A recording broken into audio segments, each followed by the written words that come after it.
Hello everyone, আসসালামু আলাইকুম। কেমন আছো সবাই? প্রচণ্ড বৃষ্টি হচ্ছে, আজ সাথে বাজ পড়ছে, কারেন্টও নেই। কী করব আমি বুঝতে পারছি না, তার সাথে খুব খিদেও পেয়ে গেছে। তো এর জন্য আজকে একটা রেসিপি ট্রাই করব। এই রেসিপিটার নাম কি আমি নিজেও জানি না, যেহেতু ঘরে কিছুই নেই রান্না করার মতো। কিছু চিড়ে ছিল, সেই চিড়েটা আমি আগেই ধুয়ে নিয়ে পানিটা ঝরিয়ে রেখেছি। সাথে কিছু পেঁয়াজ আর মরিচও আমি কুচি করে নিয়েছি। এবার দেখি এটা দিয়ে কী রান্না করতে পারি, সঙ্গেই থাকো আমাদের। তো চুলাটা জ্বালিয়ে নেই, দেখি কি রান্না করা যায়।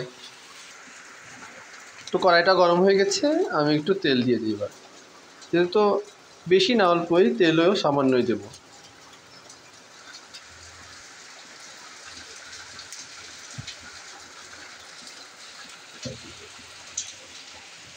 তো তেলটা গরম হয়ে গেছে, এ পর্যায়ে আমি পেঁয়াজ আর মরিচ কুচিটা দিয়ে দেব। এবার এটা আমি হালকা ভাজা ভাজা করে নিই।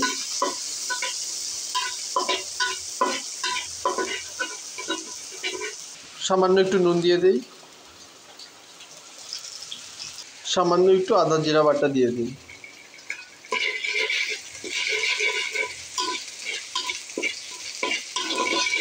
মেসে একটা লোকও নেই যে তার সাথে একটু গল্প করবো, ওয়াইফাইও নেই যে মোবাইল টিপবো। কী করবো বলো?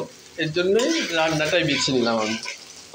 আমার যখন একা একা থাকি রান্না করতে আমার ভালো লাগে, রান্না আমার অসময়ের সঙ্গী। তো এটা প্রায় এই পর্যায়ে আমি দিয়ে দিচ্ছি সে ধুয়ে রাখা চিড়াটা। বা এটা আমি নাড়াচাড়া করে নিই।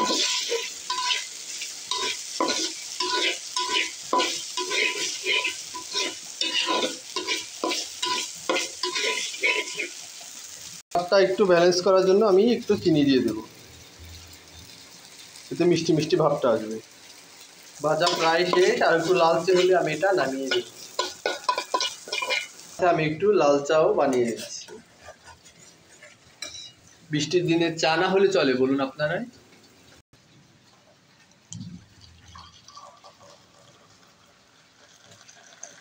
তৈরি হয়ে গেল আমার মজাদার সাথে নাস্তা, ধোয়া ওটা চা, তার সাথে চিড়ে ভাজি।